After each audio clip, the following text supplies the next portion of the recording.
What's going on, guys? Welcome to the David F. Haas podcast.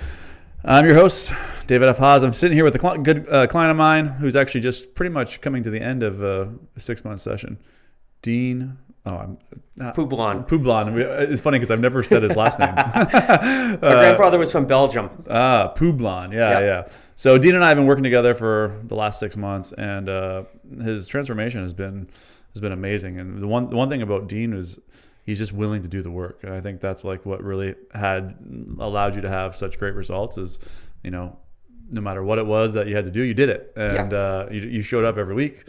And you never missed. Sure, we had some scheduling here and there, but every week you were consistent. And because of that, I think you experienced the results that you experienced. And also, I think also it's been just the tip of the iceberg for you.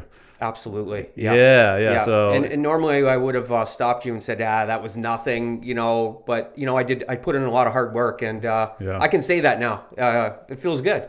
Yeah, 100%. Really good. Yeah. So thanks for coming on, and one, it's like kind of takes some courage to share your story. Oh, I'm way out of my comfort zone right now. I'm shitting my pants. So. Yeah, right on, bro. No, it's all good. Yeah. So and just I always tell people when they start podcasts, it's always like uncomfortable at first, but eventually it just rolls into a conversation. But I think, Dean, you have a story that was just going to resonate with a lot of people because, we've talked about the synchronicities that had to happen for us to, get together. And, I went to grade school with Dean's wife. And so just by and she doesn't have Facebook or anything. I haven't seen her in literally like 25 years. And then somehow she saw one of my YouTube videos or something along those lines. And she emailed me and said, I think my husband would really, benefit. And then, I got on a call and it was like basically just, it all was flowing and effortless. Yeah. The whole entire time. It was just like everything just went smooth. And now here we are, this actually, is today our last session that we're doing? Today is our last session. Oh, isn't that wild? 6 months. It's It's been quite the journey, man. Yeah, man. So, Dean came to me, and I don't even know if you really knew what it was that you needed. Well, I knew I had an anger issue. Yeah. That was a big one. I knew it, and I was scaring my wife and kids. I'm not afraid to say that now. They were scared, so I need to do something about it. Yeah, so why don't you kind of talk to me about where you were before, like what a normal day looked like for you before? And... Yeah, I woke up angry, went to work angry, came home. No. I was angry a lot though. Commute into work 45 minutes one way. Always disgruntled at work. Bad attitude, really. I was never in a good mood. Yeah. But I actually thought that was good. I use that anger and fear and hatred as a so-called fuel for for myself, for working out and for work and interacting with people. I thought that's the way I was supposed to be. Right. And it's actually totally opposite. Yeah. Totally opposite. Yeah, 100%. So, the first thing that we did together was just make you become aware of, how anger was kind of like running the show. Yes. And so with that awareness, that was just the one word, anger. And obviously we're going to lead into what was really deep down, but I thought it was just anger and it wasn't. Right. Yeah. So, the one thing, as we started going into our sessions, and, the first, my coaching system is based on the 3 R's, which is realize, release, and realign. So the realize part was just for you to start becoming aware of when anger was kind of like coming into your life. And so you started noticing it, where it was popping up and how often it was popping up. Yeah. It was all the time, actually. It really was. Not 100% of the time, but it was a lot, and it was getting too much for everybody. Yeah. Including myself, the health issues when I first met you, the high blood pressure. The anger is that's not helping anything. I actually weighed 238 pounds when I first started coaching with you, and all that's gone. Right. And the funny thing about the coaching that you and I did together, we didn't really talk about health and not fitness or anything at all. No. But what we'll get into in this podcast is the healing that took place at like a spiritual level or a level of consciousness. And once that shifted, then you change mentally, emotionally, and physically. Yes. Right. Yeah. So we didn't even have to touch upon the physical. No, but it not at all. just happened. It happened. On it its was own. amazing. Really. Yeah. From healing at a deeper level. Right. So, I think the one thing that really resonated with me when you said is like, my kids didn't know what to expect every time I came home. Yeah. And they would see it when I pull right in the driveway. They'd be, watching, and right away you could see, don't ask Dad anything right now. Or even Heather, don't talk to him. Don't ask him how his day was. That's terrible though. It's just terrible. I couldn't even imagine what I was putting him through.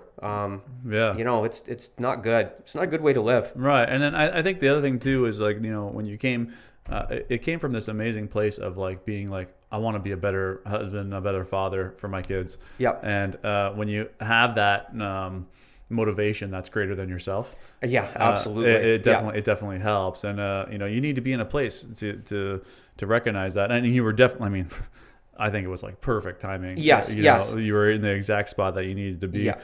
But the one thing that we started to uncover that anger was just a protection for you. Yeah, right? it was. Yeah, it was my shield and my sword, actually. Sword and shield. Yeah, it really was.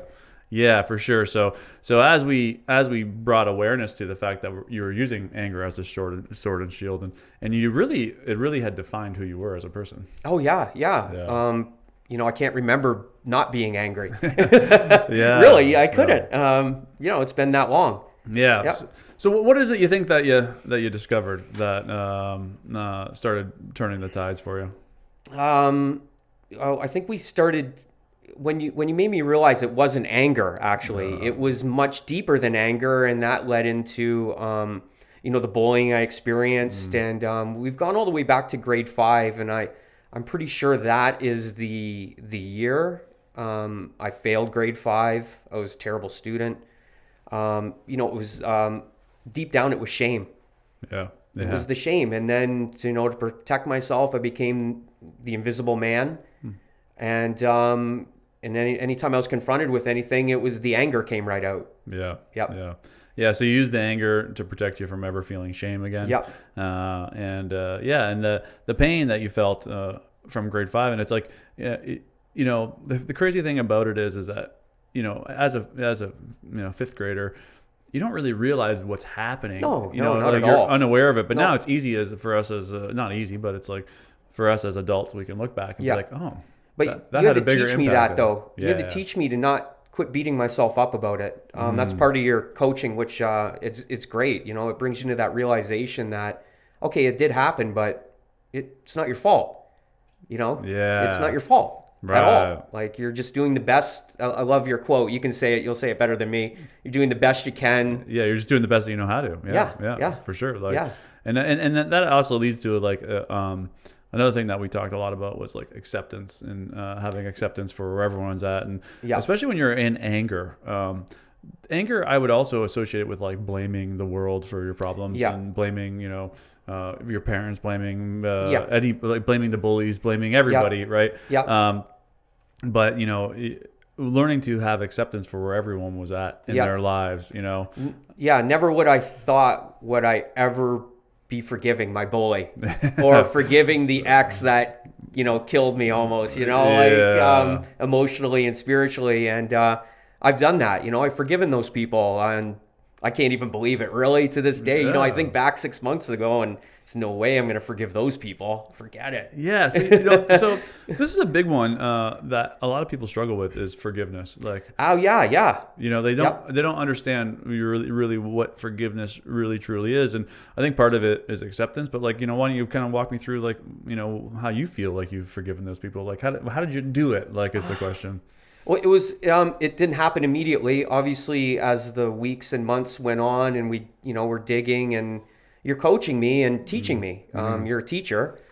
It just became the right thing to do. Yeah, it really did. I needed to let go of all that. Yes. Let it go. And it's just this massive weight off me. Yeah. No, I think you hit the nail on the head there, Dean. And whether you realize it or not here, it's like, forgiveness isn't so much about forgiving the person. It's about understanding what that person did to you and how it made you feel. And so once we understood that the bullies made you feel fear, or not good enough, failing grade 5 made you feel unworthy and shame. Yep. Your ex, made you feel like you weren't enough or unworthy. Right. Once you started to identify that those were the feelings and the emotions that you were holding on to, just actually through the process of showing up, talking about it, actually we do letting go techniques and sitting with emotions. But that's what brings the forgiveness on. Yeah, It just naturally happened. Honestly, it really did. There was you never forced it. Yeah. And I never forced it either. It was just kind of like, this is the right thing to do. I can't remember when I forgave the bully. We talked about confidence. And, why am I not confident? And, why, how come I'm not? Yeah. And I just started being more confident. There wasn't anything, it was just something you had said. And it's like, you know what? I need to start walking a little taller, feeling good, telling people, I tell everybody, I feel great right now. Yeah. And I tell a story about Dean. I was at his 50th birthday recently, and someone just happened to be overhearing a conversation. Someone said to him at the party, "It's like, oh, it's all downhill from here." Like this is the typical things people say about getting older. And if you buy into the belief system that as you get older, you're going to be slower and you're not going to be able to do the things, then that's what will happen, right? But just from that place of confidence, basically said, didn't agree with them. And then that was the other thing that you overcame was people pleasing, Yes. It's still working on that, but yes. It's lifelong now. It is lifelong. It really is. And it's huge. We'll probably talk about that some more for sure. But yeah. But anyway, so in that moment, you just said to the guy, you're like, no, actually, you know what? I feel great. And I just see my life getting better from here. And the guy was like, I don't know what to say about that. Right? But even that in itself, it inspired him. You could see that he was uncomfortable with the conversation somewhat because most people would be like, oh, I know it's all done, and they disagree. And, right. But you were like, or maybe he was used to me agreeing with him all the time. Course. Maybe, right?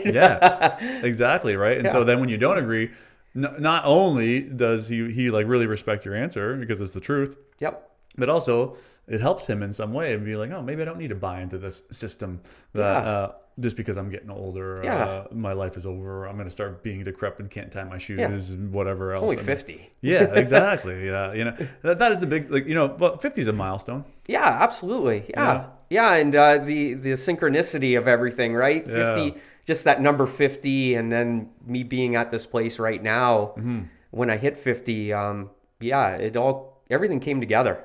It's amazing. Yeah, it all fell into place. And so, now that you, if you're looking back on 50 years, 50 years on the planet, it's pretty amazing. You got a great family. And, you've done a lot, so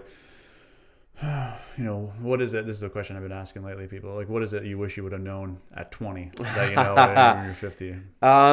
Well, there's just so many things that you could talk about. Don't beat myself up too badly. I was really hard on myself. Yeah. Really hard. To the point where it was crippling. I just wouldn't even go out anymore. I threw myself into work, and the line of work I was doing at the time, it was 70, 80 hours a week was allowed. So I would have enjoyed life a little more. Or not a little more, a lot more. Right. But with your teachings, it all led to this point though, right? It all led to everything that's happened in my life. So and I'm good with that. Yeah.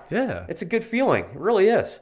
Yeah, and that's another thing that happens from this work is that you have a sense of letting go of all any regret or guilt or anything. You just have this acceptance for hey, this was my path, and every decision I made led me to this moment. Absolutely. So no, 100%. So one of the big things, I think I want to talk a little bit more about the bullying if you're cool with it. Yeah, absolutely. So why don't you give us a little bit a description of what you went through as a kid? Yep. I don't want to say typical bullying. I was a little guy, very small. Even when I failed, I didn't look like I should be in grade 5. I looked like I should still be in grade 3.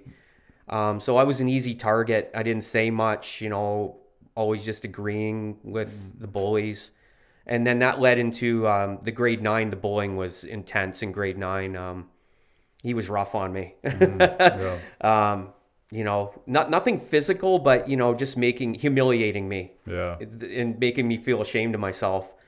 It was tough. And then, I think we've talked about this before, where I actually tried to befriend my bully. Yeah.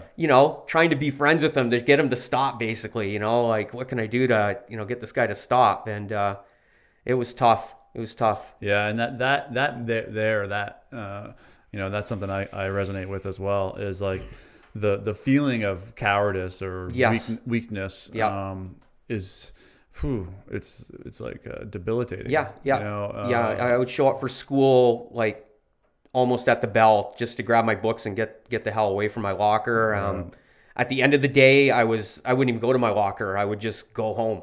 Right. Whatever I had I'd make sure I had all the books I needed, and off I went. So yeah, grade 9 and 10 were exactly like that. Yeah, and I felt with the befriending of the bullies and doing everything I could. The realization that I came to in my life was, the feeling of being a coward was a killer, and I held it. I held it up until like maybe even the coaching with you helped me really release it. Because we really dug it, and that's the one thing I love about helping people, is that when you help people, you help yourself. And, absolutely. So as because I did so much work on the bullying, but as I heard your story, it started sparking things within me, and I was like, I'm still holding on to these moments of being like the coward, and the letting go that happened for me, while you and I were coaching, was this understanding that I wasn't a coward, or I'm not a coward, right? Right.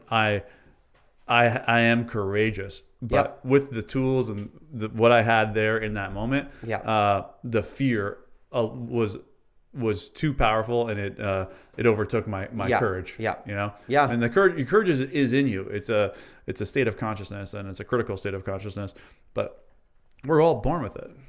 When you're a kid, if you're a kid, if I don't watch my daughter, she'll fucking jump into the pool. She doesn't know how to swim. But like, so the courage is there, and you say, well, it's because she doesn't know any better. But it's this sense of like, hey, I'm gonna be okay, I'm gonna be fine. But then once the fear comes in, right, and she falls one day and recognizes, oh no, if I do this and I fall, now she's like way more cautious, right? So she allows the fear to control her. Now the fear is a good thing in some ways, because it protects us from not jumping into a pool. We don't know how to swim, 100%. But that fear continues, right? And so when we experience the fear again, right, as the bully, then we are trying to find anything we can do in our, to not take that misstep, right? And so for you and I, it was like befriending the bullies, let's say. And because of that, befriending the bullies, we, especially as men, become like really hard on ourselves for essentially looking so weak or being so weak. We're supposed to be the strong, the courageous man and protect everybody. Right. And in that moment we weren't, but when we have acceptance for ourselves and we recognize that, it was just the fear that was just too powerful that overtook us. And it wasn't that we weren't courageous. It was that the fear was too powerful and we didn't recognize what the fear was doing to us. Absolutely. But now that we've eliminated that fear, right? And that was like the one thing I said I wanted from you from this is I want that fear gone. Because that was what was blocking your confidence. Absolutely, it was. And that just didn't stop in grade 9, 10. It carried on to 6 months ago. Right. The whole people pleasing, the you get bullied at work, even myself, I was still getting bullied. It really was bullying. And the work we've done now, I'm more confident. I know people are seeing it. And like you said, some people may not like it. And you are right. Some people don't like it, but it is my truth, and it's the way I'm going to be, Yeah, and that is one thing that will happen as you begin to grow and you start to move up the scale of consciousness. The people that have been around you your whole life that are used to using you or whatever that may be, or getting something from the relationship, or that used to saying, Dean, go do this, and you just go and do it because you don't want conflict, and now you're saying, well, no, that's not my job, that's your job. Right. Yes. They're like, what the fuck? And then those are the people that you might end up you might end up losing or whatever. But it's funny because we were just talking about this in the last podcast, but it's like, I don't want to change who I am ever. For anyone. Right. And so when you start kind of connecting to your truth, then this version of who you once were, right? Like the version that you created to protect yourself before we started coaching is completely different from who you are now. Oh yeah. It's completely changed me. Yeah. A whole new outlook on just about everything now. I approach things differently, right down to my relationship with Heather. It's much different.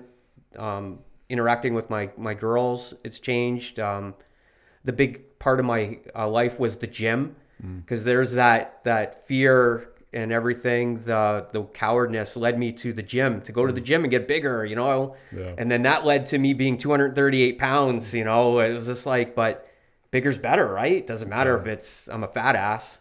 I couldn't fit into these jeans a year ago. It's yeah. Well, and I mean, I have never really tested this theory, but I think a lot of people that do steroids and stuff like that have all suffered some sort of insecurity throughout their life. Oh, for sure. So this is why I got into mixed martial arts and stuff, was because I didn't want to feel weak ever again. So, but the funny thing is, and I think I told you that story, is like, even after all the years of training I did, I would get into fights at the bar, like trying to kick someone out of the bar, and I would own them because they didn't know what the fuck they were doing. Yeah. But then I would kick them out, and then they would call me out on the street and say, "Come on, let's fight." And I would still be scared. And I was like, "What the fuck?" Well, it's still within me. And it wasn't, and the big thing about, what we did together was it's not about adding.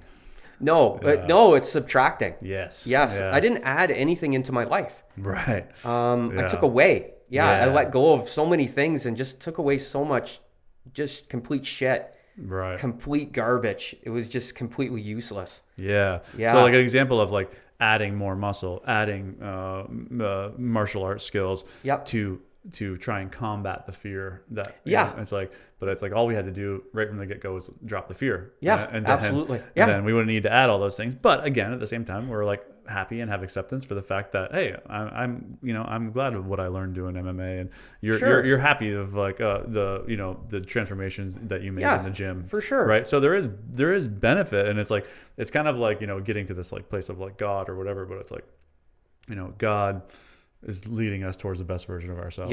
He is. So however that path looks, he's going to guide you, or that power, that energy is going to guide you on the path that you are ready to accept. If I told you when you were 20, if I met you when you were 20, I said, "Dean, you got to drop the fear," you'd be like, "What the fuck are you talking about? I'm not fearful. I'm going to kill you." Are you crazy? Right. So you got to be in the right place to kind of accept that. So learning to let go of the fear, which is what helped you overcome everything that was going on with the bullies. Right. Yeah. And so then we were able to, from that point, we kind of went through these OIs, or original incidences, and and you're kind of fit into my box of what I went through.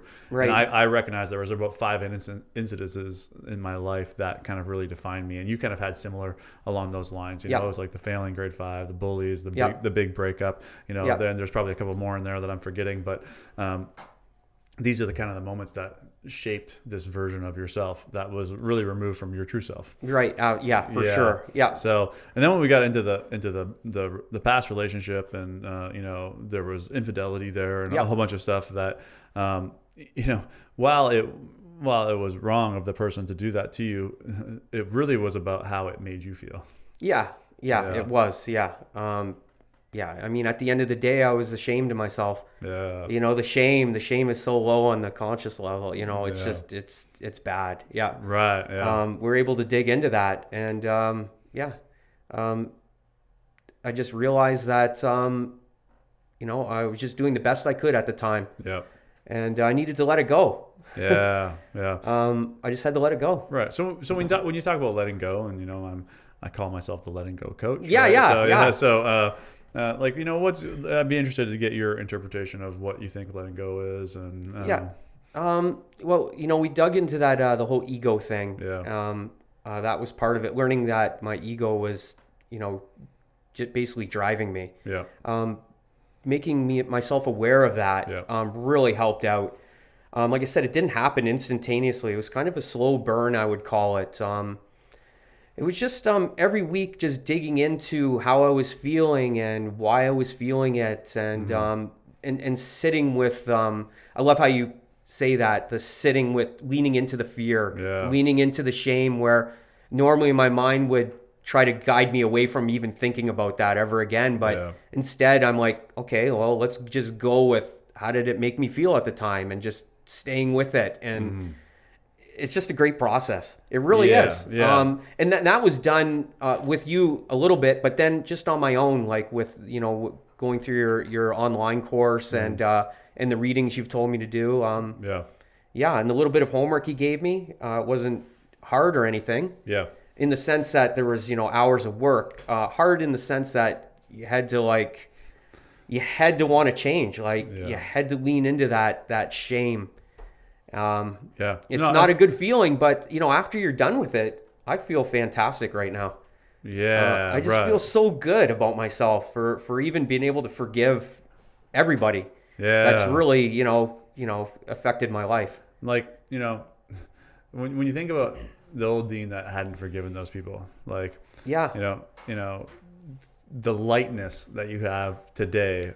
Like, it'd almost be like, 1 ton versus a feather. Absolutely. That's a great way of putting it. That's exactly the way it is. You carry around it. It's hard to carry around. It's hard to be angry all the time. I don't even know how I did it. And, it affected my health. It really, and that was one benefit that you got from this was, on our first call, or even it was I can't remember if it was the first call or discovery call or whatever, you had mentioned to me that you're high blood pressure or this and that. And it was high. I think it was up at one point. It was in like 174 over 96.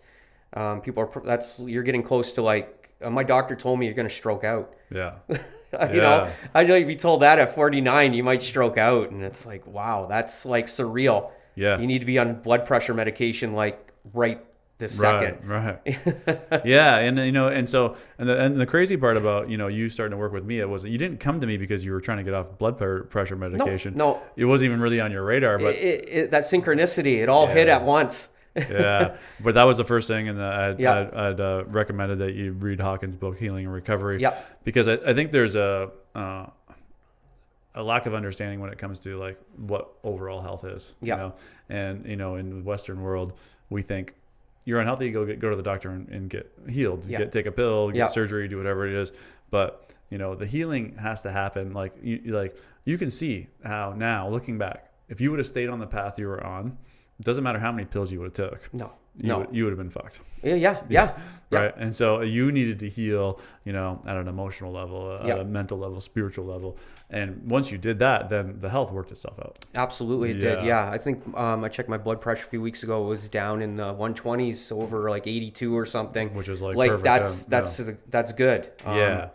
I still am on the medication. My doctor wouldn't let me go off it. He wanted me on it for a little while longer. We'll get that sorted out in the new year. I'm hoping to actually fully go off of it, so I'll definitely keep you posted on that. I think that's coming, and and you're like also a good example because I have nothing against Western medicine, but I just want people to look at health as a whole as opposed to like a symptom. You got high blood pressure, here's a pill. Well, why do you have high blood pressure? Right. That's what I want to get to, right? And some people are looking at diet, but very few people are looking at like the spirit, so that's where, I kind of focus my attention on, is because I feel like that's what's most critical. Is if you heal at a spiritual level, you let go of fear. Yes. You let go of shame. You just change. It's so easy to see once you see it. But until you see it, you have no clue. Like you said, once you see it, you can't unsee it. You 100%. Cannot see it now. Like, I do get angry. I still get angry. It's not like I'm cured of anger. Of course I get mad. I'm human, but I'm able to drive the bus, like your analogies. A lot of the times the bus was out of control. I wasn't even at the wheel. Now I'm able to, I'm in anger right now. Why? And it's literally gone in seconds. And, this is going to make me live a longer life. 100%. I have younger daughters, and I want to be around a long time. 100%. I said it on your birthday, so I can't wait to see what you do in the next 50 years. Yes, I love that. I absolutely love that. Because like people think 50, it's like, man, I had all those comments all night. Oh yeah. You're 50. It's all downhill. Like, right. No, it's not. No, it's actually. I feel like I'm just beginning again. It's like a rebirth almost. Yeah, 100%. When circling back to the letting go process there, I think you hit the nail on the head there, Dean, which is like, one is you began to let go just by showing up every week and having to like kind of look under the hood. Yes. You know? And so that was one thing. But the other thing that you said I thought was great was that is about learning to lean into your feelings. Yep. You know, and so it's like not so much about like shaming or guilting yourself for being angry is to like when you are angry, allowing yourself to feel angry in a healthy and productive manner, Absolutely. not without venting it, but just feeling the energy behind the anger. Right. So that's ultimately what it is. And you recently. Did that with food. You were experimenting a little bit with food, and Hawkins says there's only one diet you ever need, which is to lean into hunger. Yeah. You know?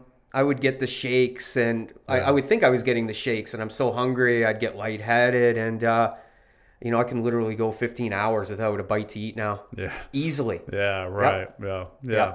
So like that's the power that comes from when you learn to like lean into the things that you're avoiding. So like when we feel hunger. Right, that in our minds is discomfort, in which the ego says you need to eat in order to stay safe. Right, but when you lean into the feeling of that discomfort instead of running from it by going to the fridge and grabbing a sandwich or whatever, then if you really stay with it, then that feeling subsides really quickly. And then in that moment, you kind of like took back your power. And then you're like, oh wait a second, I'm in control of this. This is like not the ego, right? I'm in control. Yeah, for sure. Yeah, 100%. Yeah. So the people pleasing was one that was a big one for you. Yeah, and it's still on. That's one of the last things we've kind of touched on the last few months, and still, I didn't realize how big of a part of my life that was. The people pleasing, right down to even my kids. Well, let them do that. Well, why am I letting them do that? Yeah. Oh, to make myself feel better.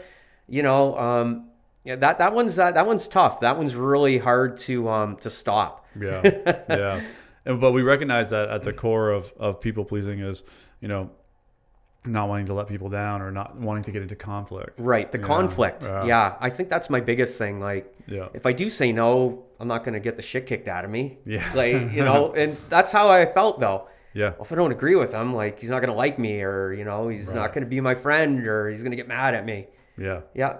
And we also put two and two together, and this was similar for me, is that the people pleasing behavior was also like born out of like the bullying, and so when you become a people pleaser and like a yes man, then it ends up attracting more of that bullying because people recognize the vulnerability in it. Yeah, absolutely. Yeah. You have a target on you. Yeah, it really does attract the wrong people. Yeah. And meanwhile, you think you're doing a good thing by being meek and invisible, but it's really you have a target. It's like a big giant light on you. Yeah. Easy target. Easy target. Absolutely. Yeah, for sure.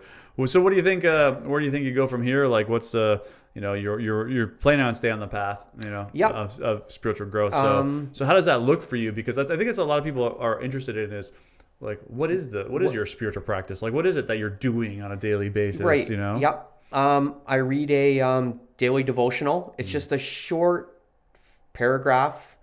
Usually a quote from somebody, and then under it is a scripture reading. Nice. And if I don't understand it, I dig a little deeper. I've been noticing lately I actually get them. And a lot of them are just uplifting stuff. And that's, that's good. It's good to start the day. I try to start my day that way every day. Right.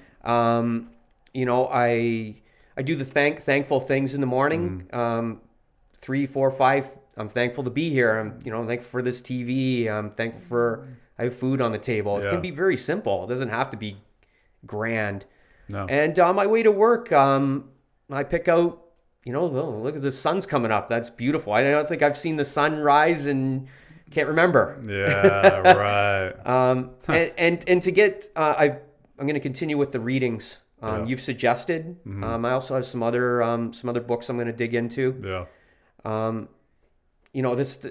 It's today's our last day together, our one-on-one meeting. So, but I don't see this ending, honestly. Maybe in the new year, I'll probably talk to you maybe about doing some more coaching. Yeah, I don't think I'm done. I know I'm not done. Yeah, well, I don't think I know. I know I'm not done yet. Yeah. I have a lot of reading to do, and I'd like to work with you again. Yeah, right on. Yeah, no, I'd love to have you again for sure. But I think what the message is that you just have to be kind of like you have to have some sort of practice, and it can be different for everyone. But just the intention to want to grow spiritually. Yeah. Is all that you really need. And then once you have that intention, then the how will be revealed. Right. So, the how for you is reading a devotional message. Right. And I failed to mention the journaling's huge in my life right now. Yeah, right. Every night before I go to bed, I'm journaling. Yeah. And I write down not just the negatives, it's the positives I had. I never thought about positives before. Yeah, I got a little angry, but this, and this happened that were awesome. So yeah, I'm just making myself aware that I did get angry, but I'm also making sure I don't beat myself up about it. And, I had a great conversation with my daughter today. Well, that's going to go in my journal tonight. So right. Yeah. Tracking wins. Yeah. There's a bunch of stuff that, you do, but if you just make the commitment to want to grow, and then, like I say, the how gets revealed. So your practice may look different than my practice, but eventually though, and this is, I think, where you're at already, is you become the state of wanting to grow. Yes. So it's and share it. Yeah. I have this deep desire now to want to help people. Yeah. Yeah, it's a great feeling. I love it. Yeah. So let's talk a little bit about you got this project you're working on, this car with your dad. Yeah. And you and your dad would butt heads before. Oh yeah. Now. My dad has definitely an anger issue. I'm not afraid to say that. Right. He's the type of guy he's not doing it to hurt me. He just wants to do it for me. Yeah. That's his way where it was his way where I'll do it for you, or okay, we're going to get on this project tomorrow and I'll come back the next day, but he'd already done it. Mm-hmm. And we just started a project this week, and he's actually listening to me because I'm standing, I'm being confident. I'm standing my ground and saying, even this morning when I left and had to come here, I'm like, okay, well, leave that, please, and I will be back tomorrow morning. And he said, okay, I will. Yeah, right. Yeah. On. Yeah, and so back as a kid, that demeanor that your dad had, there was a lot of anger and stuff that you're holding on to towards him. But then now that you have this acceptance, and you can even hear it in your voice, that this is who my dad is, and actually I love him for it, because then now you can recognize that he was doing it out of love. Yeah, absolutely, he was. Right, and but before this, and he was doing the best he could. He didn't have a very good childhood himself, so I decided to start. Well, maybe I'm lucky what I got from him. Yeah. It could have been much worse. Yeah, 100%. He could have been an alcoholic like his dad. So, I'm definitely look at more of the positives now instead of the negatives. That's another big change. And it's all because of your coaching. It really is. It's led me to this point in my life. Yeah, actually I heard someone recently describe it as like the Facebook algorithm, like when you start tuning your consciousness into, all the good that's around. The anger was like your blinders, and there was good all around you. I love what you said. I hadn't seen the sunrise in for however many years. Yeah, it wasn't that you weren't up when the sun was rising. No, it was many times I know it was there. I just didn't pay attention to it. Right. And now the sun's rising, you're like, wow.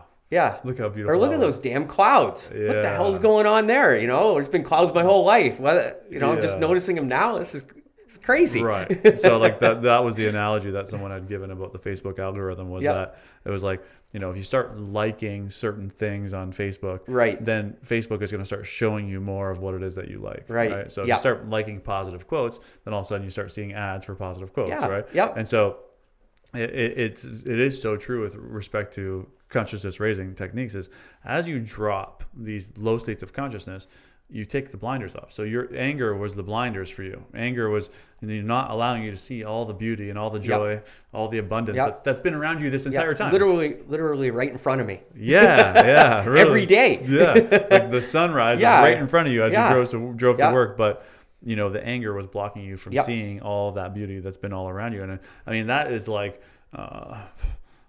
my coaching 101 which is like to help people uncover what is blocking their greatness, and you were like such an amazing student that it just goes to like the old adage is like when the student is ready, the teacher will come, kind of thing. Right. And that's exactly what happened. The synchronicity that happened It's just amazing to even think about. It actually blows my mind. It's really hard to even think about, like, all the little things that had to happen. It's amazing. It's yeah. And you think about it from your end, you think about it from my end. Yeah. It's like the path that I had to go on in order for me to start a coaching, but to get sober, to remove myself from the bar industry, right. like all of these things. And not to mention the fact of going to grade school with your wife, and like all of these things. But the other amazing things that have come from this is like I got to like reignite my friendship with my friends from grade school. Yep.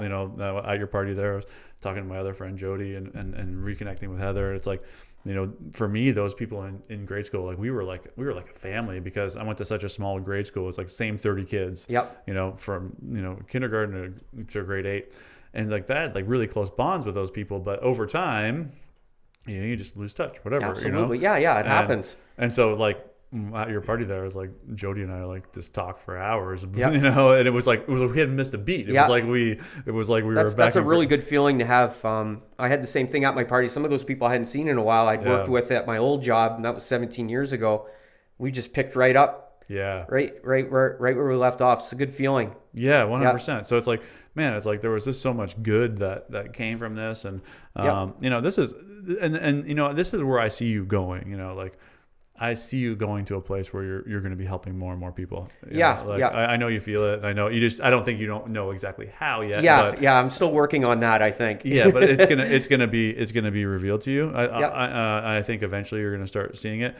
But the great benefit is when you help people, you help yourself. And like I think you guys have heard it in the podcast, as it's like, while I was helping Dean, overcome these low states of consciousness, I was like also helping myself by recognizing maybe I'm still holding on to that. That's what I loved about our conversations week to week. It was kind of like there was no script here today at all. I actually didn't even want us to talk about anything specific. It's just a great flow. It's just it's amazing. Yeah.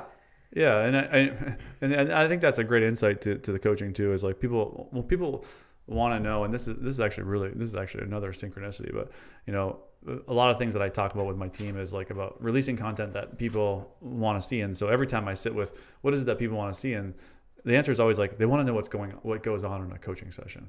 Right. They really don't know what happens in a coaching session. Right. And so and that's, you kind of described it perfectly. We don't go in with any script. I don't have a 1, 2, 3, 4, 5 like you're doing this.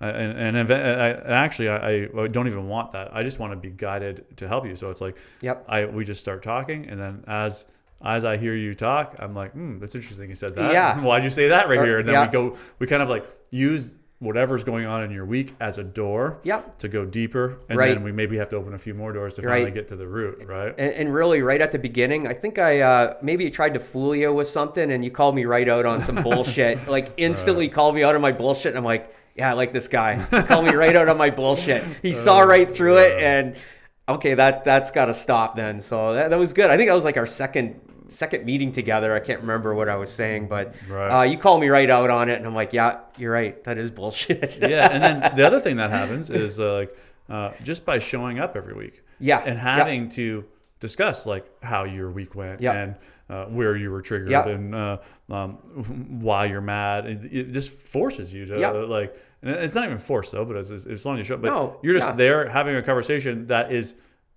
The intent of the conversation is for you to grow. Yeah. And because of that intent, it just happens. It got, after maybe a month, I really look forward to our meetings. And I think there was one time you couldn't make a meeting, and then another time I was on vacation. I think we only missed a couple of sessions, but those 2 weeks was too long.